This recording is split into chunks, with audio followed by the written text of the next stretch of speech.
चलिए हम बात करते हैं यूनिट नंबर 5 की। नाम है business statics and research method. ये जो यूनिट है ये दो यूनिट के कॉम्बिनेशन है। कौन कौन सी? बिजनेस स्टैटिक्स और रिसर्च मेथड्स। तो आप लोग जरा जल्दी से लाइव आ जाइए, फिर हम लोग क्लास को स्टार्ट करते हैं। तो हमारी जो यूनिट है कौन सी है? Business statics, right. तो इसमें हम बात करेंगे बिजनेस स्टैट्स क्या होता है और हमारा जो रिसर्च मेथड है वो क्या होता है। ठीक है, बिजनेस स्टैटिक्स और रिसर्च मेथड दो अलग अलग यूनिट का कॉम्बिनेशन है। अगर हम नंबर ऑफ क्वेश्चंस की बात करें तो इस यूनिट में से आते हैं कम से कम 6 to 7 क्वेश्चन। कितने क्वेश्चन आते हैं? 6 to 7, जिसमें से 3 क्वेश्चन रिसर्च के रहेंगे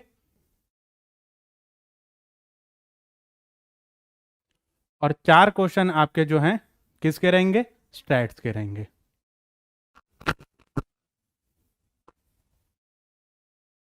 राइट। तो इसमें जो आपका बाइफर्केशन किया गया वो इस तरीके से किया गया है कि 4 क्वेश्चन जो रहेंगे वो आपके स्टैट्स के रहेंगे और 3 क्वेश्चन जो रहेंगे वो आपके रिसर्च के रहेंगे। और और चीज मैं आपको बताऊं कि ये जो यूनिट है इसमें बहुत ज्यादा हाईएस्ट और टफेस्ट लेवल के क्वेश्चन नहीं आते हैं। इसमें से जो लेवल ऑफ क्वेश्चन अगर आपका रहेगा वो कैसा रहेगा? इजी टू मॉडरेट रहेगा। इजी टू मॉडरेट, ठीक है। बहुत ज़्यादा हाईएस्ट लेवल का क्वेश्चन इसमें से नहीं रहेगा। इसमें से जो नंबर ऑफ क्वेश्चंस आपके रहेंगे वो किस तरीके के रहेंगे? आपका इजी टू मॉडरेट लेवल का रहेगा, ठीक है। तो आपको जो इसमें से तैयारी करनी है, इसमें से अगर मैं बताऊं तो जो रिसर्च वाला पोर्शन है ये प्योरली पेपर 1 वाला रिसर्च है, ठीक है। पेपर 1 में जो भी आपने रिसर्च पढ़ी है उससे रिलेटेड सारे क्वेश्चन जो है वो उससे रिलेटेड ही आएंगे इसमें, ठीक है। उसमें अलग से कोई क्वेश्चन नहीं आएगा। इसमें रिसर्च क्या होती है, रिसर्च के टाइप्स क्या होते हैं, रिसर्च के मेथड्स क्या होते हैं और टाइप ऑफ डेटा आपका क्या होता है, जैसे प्राइमरी डेटा, सेकेंडरी डेटा, ये आपका है। टाइप्स ऑफ रिसर्च आपकी क्या होती है, मेथड्स क्या क्या होते हैं, हाइपोथेसिस क्या होती है, टाइप ऑफ हाइपोथेसिस क्या होते हैं, एरर्स इन हाइपोथेसिस आपके क्या होते हैं। और इसके साथ साथ आपका जो है जो भी आप रिसर्च की अगर आप बात करेंगे तो रिसर्च में हमारा जो डेटा डिस्ट्रीब्यूशन होता है जैसे नॉमिनल है, ऑर्डिनल है, रेशो है, इंटरवल है, इससे रिलेटेड आपका क्वेश्चन आएगा। और इसमें जो है एक चीज और, हाइपोथेसिस टेस्टिंग के जो टाइप्स हैं और जो टेस्ट हैं वो आपके इसमें आते हैं। इसमें से क्वेश्चन पूछता है आपका कि हाइपोथेसिस टेस्टिंग आपके क्या होती है और किस तरीके से इसको सॉल्व किया जाता है, ठीक है। तो उसमें से भी हार्ड एंड फास्ट आपके लेवल के क्वेश्चंस आपके नहीं आएंगे। उसमें से जो क्वेश्चन आपके आएंगे कि ये जो मेथड है ये किसने दिया था, इसका ऑल्टरनेट नेम क्या है, इसकी कंडीशन क्या होती है और इसको जो किस तरीके से कहाँ कहाँ पर यूज किया जा सकता है, ठीक है। हर एक मेथड में ये 4 चीजें आपको पढ़नी है। कौन कौन सी चीजें पढ़नी है? मेथड का नाम क्या है, किसने दिया था, ऑल्टरनेट नेम क्या है, इसकी कंडीशन क्या होनी चाहिए, इसका यूज कहां कहां पर होता है, ठीक है। बहुत ज्यादा डिटेल में आपको नहीं जाना क्योंकि बहुत ज्यादा डिटेल में इसमें से क्वेश्चन आपके नहीं आते हैं, राइट। चलिए तो पहले हम लोग जो है क्या करते हैं, इसको एक बार सिलेबस गो थ्रू कर लेते हैं कि सिलेबस क्या क्या है। सबसे पहले इसने दिया मेजर ऑफ सेंट्रल टेंडेंसी। देखो इसने ये छोटा सा टॉपिक दिया है लेकिन ये अपने आप में एक बहुत बड़ा टॉपिक है, ठीक है। इसमें आपका इंट्रोडक्शन कवर हो जाएगा, इसमें आपका इंट्रोडक्शन और nature, feature, objective, importance, limitations, ये चीजें आपकी जो इंट्रोडक्शन पार्ट में कवर हो जाएंगी। और उसके साथ साथ आपका सेंट्रल टेंडेंसी का मतलब है यहां पर एवरेज, एक सेंट्रल वैल्यू एवरेज। एवरेज में आपका जो है इसमें 3 चीजें आएंगी आपकी, मीन, मीडियन और आपका मोड, ठीक है। तो ये 3 चीजें आपके जो इसमें आ जाएंगी, मीन, मीडियन और आपका मोड, ठीक है। तो ये चीजें आपको इजीली आपके रिमेंबर करनी है आपको। इसमें देखो बहुत ज्यादा उसमें से क्वेश्चन नहीं आएगा, बहुत डायरेक्ट क्वेश्चन आएंगे इसमें से। प्रैक्टिकल भी इसमें से आ सकता है, जैसे छोटा सा डेटा दे देगा आपको और बोल देगा कि भाई इनका जो है मीन कैलकुलेट करो, मीडियन कैलकुलेट करो या मोड कैलकुलेट करो, ठीक है। या फिर इसमें से क्या देगा, मीन के आपके 3 टाइप होते हैं, अर्थमेटिक मीन, ज्योमेट्रिक मीन और हार्मोनिक मीन। इनके रिलेशनशिप क्या होते हैं और इसको कैलकुलेट कैसे करते हैं, ठीक है। हार्मोनिक मीन और ज्योमेट्रिक मीन को कैलकुलेट करना नहीं आएगा, क्योंकि इसमें से फिर आपकी कैलकुलेशन बहुत ज़्यादा बढ़ जाती है, तो इसमें से कैलकुलेट करना नहीं आता। अगर आएगा तो या तो इनके रिलेशन पूछता है या फिर इनसे पूछेगा कि भाई इनका जो है फॉर्मूला क्या होता है। ठीक है, अर्थमेटिक मीन को कई बार कैलकुलेट करने के लिए दे देता है। यहां पर आ जाएगा मेजर ऑफ डिस्पर्जन।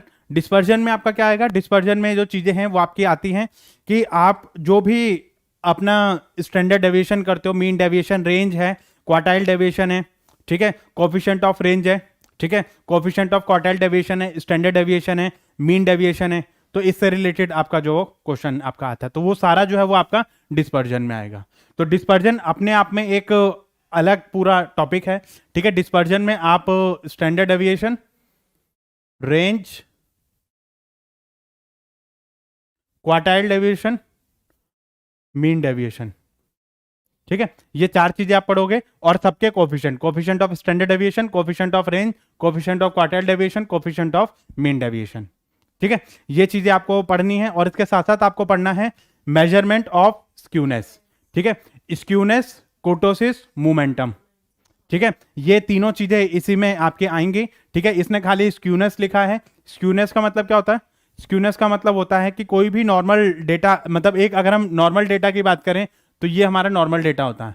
ठीक है, जिसमें आपकी सिमेट्रिकल लाइन बनती है, मतलब राइट हैंड का डेटा और लेफ्ट हैंड का डेटा दोनों का आपका जो डेटा रहेगा वो सिमेट्रिकल लाइन आपकी बनती है।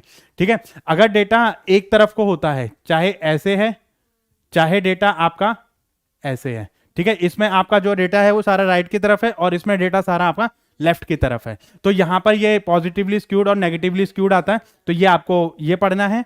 ठीक है, इसी के साथ साथ आपको नॉर्मल डिस्ट्रीब्यूशन कर्व भी पढ़ना है, उसमें से क्वेश्चन आपके अक्सर आते हैं, उसकी प्रॉपर्टीज आपकी पूछी जाती है। नॉर्मल डिस्ट्रीब्यूशन कर्व क्या होता है, इसकी प्रॉपर्टीज क्या होती है, इसकी कंडीशन क्या होती है। Normal distribution curve, normal distribution curve. ठीक है, इसी के साथ साथ आपको जो है स्क्यूनेस, कोटोसिस और मूवमेंट।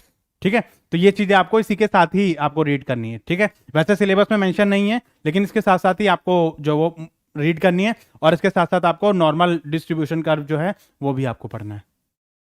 ठीक है, अब उसके बाद आपको देखना है correlation and regression of two variable. ठीक है, आपका कोरिलेशन क्या होता है, रिग्रेशन क्या होता है, और उसमें जो है वो उसके वेरिएबल्स आपके क्या होते हैं। इसमें थ्योरी आती है, प्रैक्टिकल आपका नहीं आता है। ज्यादा से ज्यादा क्या पूछ लेगा कि कोरिलेशन आपका क्या रहता है, कोरिलेशन के टाइप्स आपका पूछ लेता है, रिग्रेशन की इक्वेशन पूछ लेगा, इसमें से पूछेगा आपकी इक्वेशन, रिग्रेशन की इक्वेशन क्या होती है, y is equal to a plus b x. ठीक है, x ऑन y और y ऑन x, ये दो इक्वेशन आपकी बनती हैं, और कोरिलेशन में आपके टाइप्स पूछेगा। ठीक है, इसके कितने टाइप्स होते हैं, पॉजिटिव, परफेक्टली पॉजिटिव, जीरो, और आपका जो है परफेक्टली नेगेटिव। ठीक है, तो ये चीजें आपकी आती हैं। उसके बाद आता है आपका प्रोबेबिलिटी डिस्ट्रीब्यूशन, इसमें अप्रोचेज आपकी पूछता है, बेस थ्योरम आपका पूछेगा, और बाइनोमियल, पॉइजन, और आपका नॉर्मल डिस्ट्रीब्यूशन। नॉर्मल डिस्ट्रीब्यूशन इसने यहां दे दिया है, लेकिन नॉर्मल डिस्ट्रीब्यूशन आपको यहां पर भी पढ़ना है, दोनों जगह पढ़ना है आपको, यहां पर भी पढ़ना है, यहां पर भी पढ़ना है। वो ऑलमोस्ट सेम ही है, लेकिन यहाँ पे विद कर्व पढ़ना है, यहाँ पे इसकी प्रॉपर्टीज पढ़नी है। ठीक है, तो ये चीज मतलब आपके जो इसमें से आपका आता ही आता है। ठीक है, इसमें से प्रोबेबिलिटी में से क्वेश्चन आपका मिलेगा ही मिलेगा आपको। इसमें से थ्योरी आती है, प्रैक्टिकल आपका नहीं आएगा। प्रैक्टिकल में आपको बता दूंगा कि भाई किस किस तरीके से चीजें आपकी रहेंगे, और इसमें से भी मोस्ट ऑफ द टाइम कई बार आपका क्या पूछ लेता है, ये पूछ लेता है कि भाई बेस थ्योरम कहां पर बेस्ड होती है, और आपका जो पॉइजन डिस्ट्रीब्यूशन है, बाइनोमियल डिस्ट्रीब्यूशन है, इसको आप किस तरीके से कहां कहां पर आप यूज करोगे। ठीक है,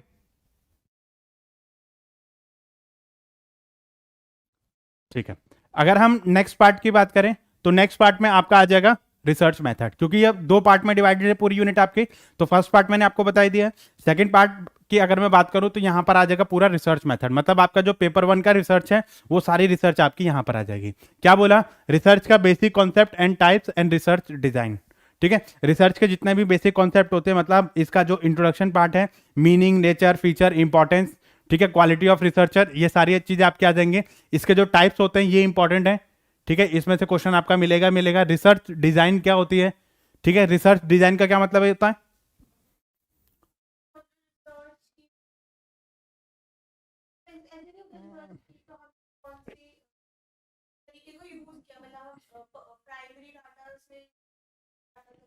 देखो, रिसर्च डिजाइन का मतलब होता है कि आपकी स्टेप बाय स्टेप गाइडेंस कि आप रिसर्च को कैसे स्टार्ट करेंगे और कैसे मतलब आपकी जो रिसर्च है वो आगे कंटिन्यू होगी। तो इसमें आपको जो वो ये चीजें देखनी है कि रिसर्च डिजाइन का स्टेप बाय स्टेप प्रोसेस आपका क्या रहेगा, और पहले नंबर पे आप क्या करेंगे, उसके बाद आप क्या करेंगे, और उसके बाद आप उसको कैसे कंटिन्यू करेंगे। तो ये सारी चीजें आपकी किस में आ जाएंगी, रिसर्च डिजाइन में आ जाती हैं। ठीक है। उसके बाद आपका जो है डेटा, डेटा कलेक्शन और उसका क्लासिफिकेशन ऑफ डेटा। इसमें क्लासिफिकेशन ऑफ डेटा में आपके दो चीजें आएंगी, प्राइमरी डेटा और आपका सेकेंडरी डेटा। ठीक है, दो चीजें हो गई, प्राइमरी डेटा क्या होता है और आपका सेकेंडरी डेटा क्या होता है। तो इन दोनों चीजों को आप यूज करोगे। ठीक है। कलेक्शन ऑफ डेटा आपका क्या रहेगा, कैसे रहेगा, किस तरीके से करोगे, what are the various method you are using to collect the data. Data क्या होता है, ठीक है, डेटा, इंफॉर्मेशन, नॉलेज, ये दोनों तीनों चीजें मतलब आप जो इसको यूज करोगे, और उसमें ये भी देखोगे कि भाई आपका जो डेटा है उसको किस तरीके से आपको यूज करना है। ठीक है। उसके बाद सैम्पलिंग एंड एस्टिमेशन। सैम्पलिंग क्या होती है, सैम्पलिंग डिजाइन क्या होती है, और सैम्पलिंग टेक्निक्स क्या होती हैं। ठीक है। तो ये चीजें मतलब आपकी जो इसमें से आती है, पेपर 1 में भी ये चीजें बहुत इंपॉर्टेंट है, क्योंकि सैम्पलिंग क्या होती है, सैम्पलिंग टेक्निक्स क्या होती है, सैम्पलिंग से रिलेटेड जितना भी एस्टिमेशन होता है, सैंपल क्या होता है, पॉपुलेशन क्या होती है। ठीक है। तो ये चीजें आप क्या देती है, इसके कॉन्सेप्ट, इसके मेथड ऑफ सैम्पलिंग बहुत इंपॉर्टेंट है, जिसमें दो तरीके के मेथड आएंगे आपके, प्रोबेबिलिटी मेथड और नॉन प्रोबेबिलिटी मेथड। ठीक है। ये दोनों ही बहुत इंपॉर्टेंट है, इसकी इनके डिटेल्स में पूछता है। प्रोबेबिलिटी में कौन कौन से आपके वो आ जाएंगे, ठीक है, स्ट्रेटिफाइड आ जाएगा, सिंपल आ जाएगा, रैंडम सैंपलिंग आपका आ जाएगा, क्लस्टर आपका आ जाएगा। ठीक है। और इसके बाद आपका नॉन प्रोबेबिलिटी सैंपलिंग आ जाएगा। नॉन प्रोबेबिलिटी, इसमें नॉन प्रोबेबिलिटी में क्या क्या आ जाएगा आपका, कोटा सैंपलिंग आ जाएगा, जजमेंटल जजमेंटल आ जाएगा, कन्वीनियंस सैंपलिंग आ जाएगा। ठीक है। एक्सीडेंटल सैंपलिंग आ जाएगा। तो ये सारी चीजें आपकी नॉन प्रोबेबिलिटी सैंपलिंग मेथड में आ जाएगा। उसके बाद आपकी सैंपलिंग डिस्ट्रीब्यूशन कैसे कैसे रहेगा, इसमें आपको सेंट्रल लिमिट थ्योरम आपको पढ़नी है, स्टैंडर्ड एरर आपको पढ़ना है। स्टैंडर्ड एरर इंपॉर्टेंट है, इसमें से कई बार आपका क्वेश्चन आ जाता है। स्टैटिक एस्टिमेशन, ठीक है, वो आप इसका देखोगे कि इसको कहां कहां पर आप इसको यूज कर सकते हैं। ठीक है। उसके बाद हाइपोथेसिस टेस्टिंग, ये आपकी मोस्ट इंपॉर्टेंट है। ठीक है। इसमें से क्वेश्चन आपके आते ही आते हैं। ठीक है। हाइपोथेसिस टेस्टिंग में आपका क्या रहेगा, Z test, T test, ANOVA, chi square test. ठीक है। और मानवेटने यू टेस्ट, और Kruskal Wallis test, H test, और रैंक कोरिलेशन टेस्ट, ये सारे आपके इसमें आ जाते हैं। मतलब कहने का मतलब है कि जो हमारे हाइपोथेसिस टेस्टिंग है उसको हम दो पार्ट में डिवाइड करते हैं, एक होती है पैरामेट्रिक टेस्टिंग और एक होती है नॉन पैरामेट्रिक टेस्टिंग। ठीक है। तो इसमें से कुछ आपके पैरामेट्रिक टेस्ट हैं, कुछ आपके नॉन पैरामेट्रिक टेस्ट हैं। तो कई बार ये भी क्वेश्चन पूछ लिया जाता है कि भाई आपके पैरामेट्रिक टेस्ट कौन कौन से होते हैं और नॉन पैरामेट्रिक टेस्ट कौन कौन से होते हैं। ठीक है। तो उससे रिलेटेड भी कई बार आपका जो क्वेश्चन है एग्जाम में आ जाता है। ठीक है। तो इनको जो है, इनका मैंने आपको बताया ना क्या क्या पढ़ना है, इनको, इनका नाम पढ़ना है, ऑल्टरनेट नेम क्या होता है, किसने दिया था, और इसका एप्लीकेशन क्या है, इसकी कंडीशन क्या क्या होनी चाहिए। ठीक है। इसमें कई सारी कंडीशन होती है कि ये चीज हमें पता है, स्टैंडर्ड डेविएशन हमें पता है, तो हम ये चीज यूज करेंगे। स्टैंडर्ड डेविएशन अगर अननोन है तो हम ये वाला मेथड यूज करेंगे। तो उससे रिलेटेड कई बार आपके क्वेश्चन आ जाते हैं। न्यूमेरिकल इसमें से नहीं आएंगे, न्यूमेरिकल अगर आएंगे तो आपके जो हैं उसमें से आते हैं, स्टैंडर्ड डेविएशन कैलकुलेट करना, मीन डेविएशन कैलकुलेट करना, स्टैटिक्स वाले पोर्शन में से आते हैं, इसमें से न्यूमेरिकल आपके नहीं आते हैं। ठीक है। इसमें से प्योरली आपकी थ्योरी आएगी। और उसके बाद रह जाएगा आपका रिपोर्ट राइटिंग। रिपोर्ट राइटिंग आपकी पेपर 1 के रिसर्च में भी है। ठीक है। रिपोर्ट राइटिंग के स्टेप्स आपसे पूछ लेता है, उनको सीक्वेंस करने के लिए आपसे पूछ लेता है कई बार कि भाई इसके जो सीक्वेंस रहेंगे वो किस तरीके से रहेंगे और कैसे आप उसको आगे कंटिन्यू करेंगे। ठीक है। तो ये चीजें भी कई बार आपके जो वो इसमें पूछ लेता है।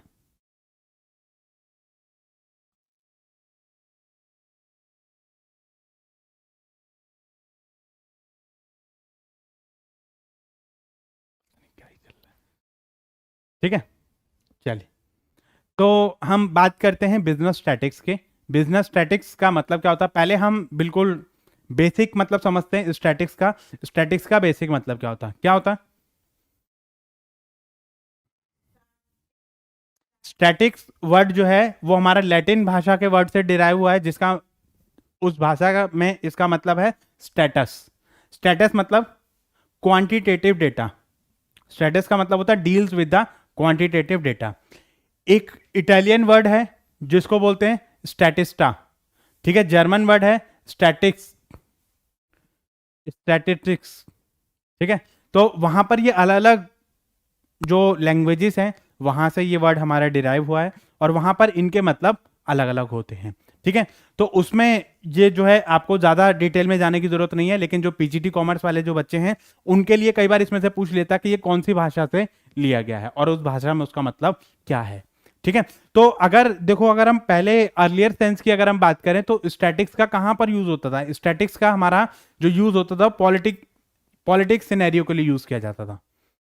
पॉलिटिक्स सिनेरियो मतलब कि जहां पर जो मिलिट्री वगैरह है उसके लिए यूज किया जाता था, या फिर आपका यूज किया जाता था, गवर्नमेंट यूज करती थी आपके लैंड रेवेन्यू के लिए, कि आपकी लैंड पे पहले टैक्स लगता था, उस टैक्स को कैलकुलेट करने के लिए गवर्नमेंट क्या करती थी, अपना एक आंकड़ा इकट्ठा करती थी, अपना डेटा कलेक्ट करती थी और उससे पता लगाती थी कि हमारा थ्रू आउट द ईयर कितना रेवेन्यू हमारा जनरेट हुआ है। तो उसको हम क्या बोल देते हैं, वो हमारा स्टैटिक्स या वो जो हमारा डेटा मिलता था आपको, उसको क्या बोलते हैं हम, क्वांटिटेटिव डेटा।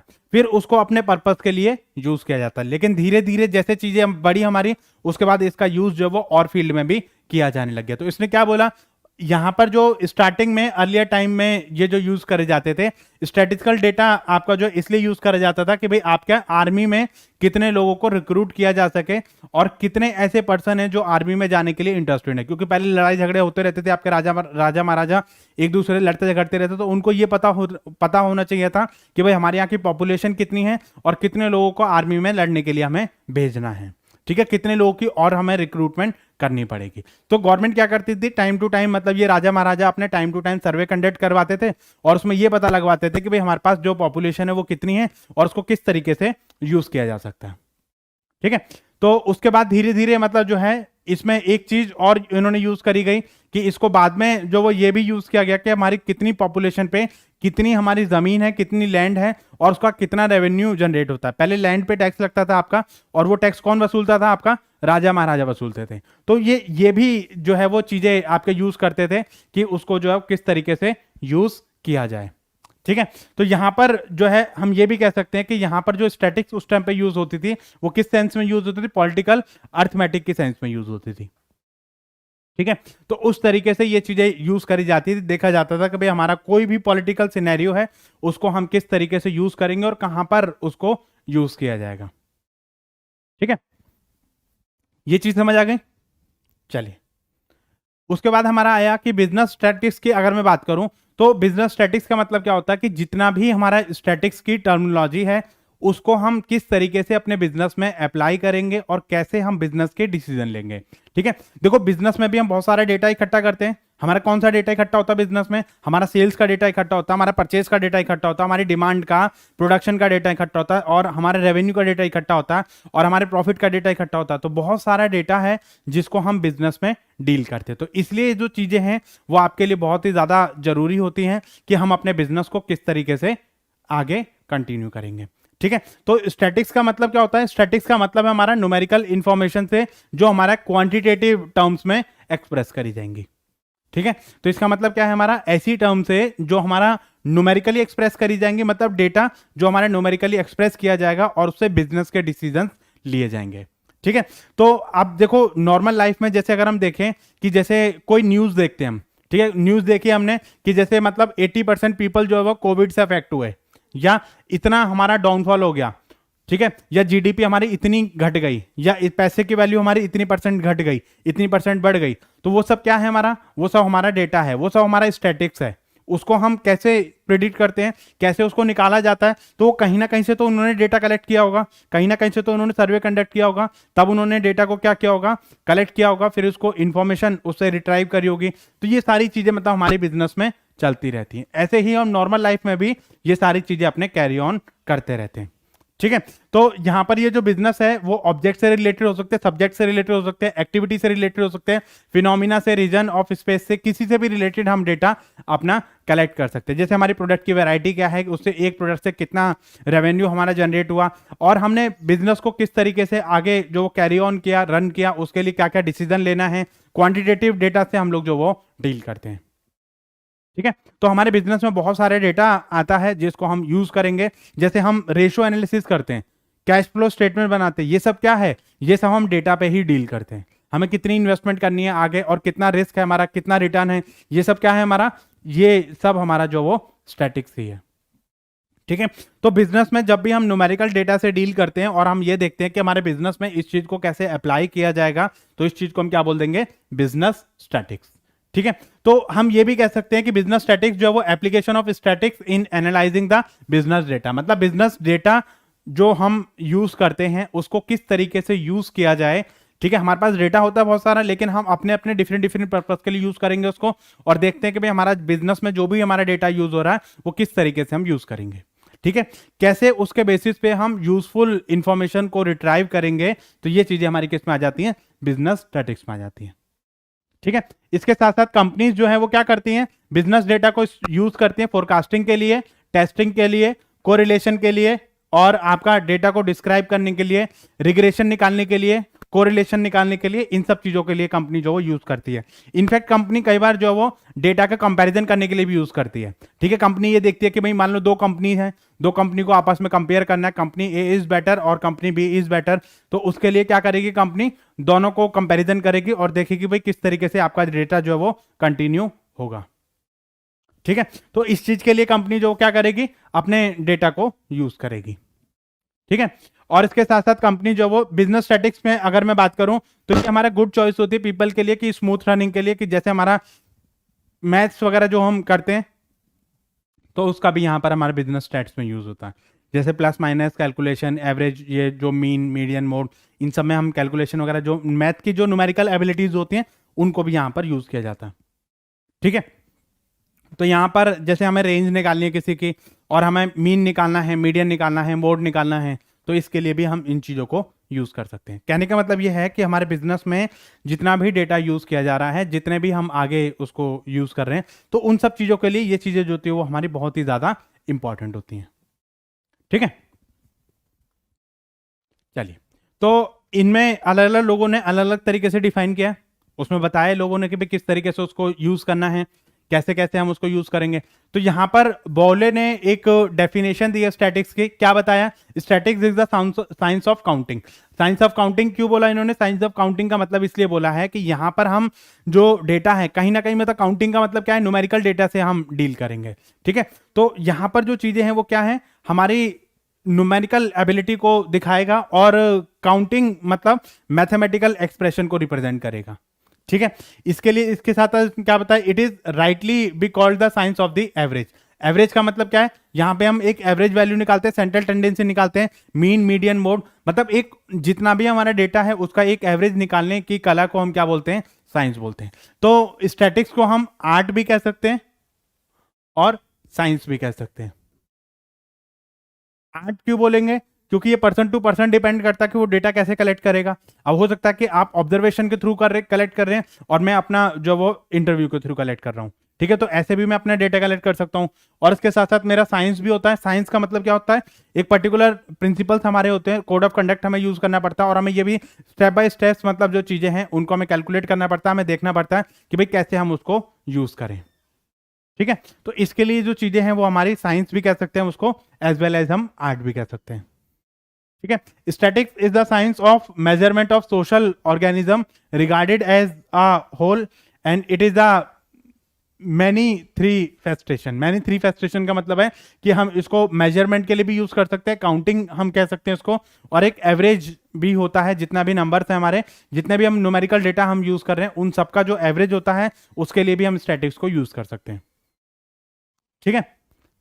इसके साथ साथ हमारा जो है ये हम ये भी कह सकते हैं कि एक पर्सन है हमारे, इन्होंने क्या बोला है, statistics is the science of estimate and probability. मतलब जो स्टैटिक्स है वो क्या है, बेसिकली एस्टिमेट्स है हमारा और हमारी प्रोबेबिलिटी का कॉम्बिनेशन है, जिसमें हम ये देखते हैं कि भाई हमारा हम किस तरीके से चीजों को एस्टिमेट करेंगे और कैसे हम उसको प्रोबेबिलिटी करेंगे। ठीक है। उसको कैसे प्रोबेबल किया जाएगा और कैसे इन चीजों को देखा जाएगा, तो इस चीजों को हम किस तरीके से बोल सकते हैं कि भाई ये चीजें हमारी इसमें आगे यूज होने वाली है। ठीक है। देखिए, तो एक और पर्सन है जिन्होंने क्या बोला है, statistics is the aggregate of fact. Aggregate of fact का मतलब क्या है कि जितने भी हमारे पास डेटा इंफॉर्मेशन है उन सबको आप एग्रीगेट कर दो और उससे कुछ इंफॉर्मेशन रिट्राइव करो, तो उस चीज को हम क्या बोलेंगे, स्टैट्स बोलेंगे। Affected to the mark extended by the multiplicity of the causes, मतलब यहाँ पर इसने क्या बताया कि यहाँ पर इसने ये बताया कि जितने भी हमारे मल्टीपल कॉजेज होते हैं, मल्टीपल फैक्टर्स होते हैं, उससे ये अफेक्ट होता है कि हमारी ऑर्गेनाइजेशन कैसी है, छोटी है, बड़ी है, उसमें अलग अलग टाइप का डेटा रहेगा।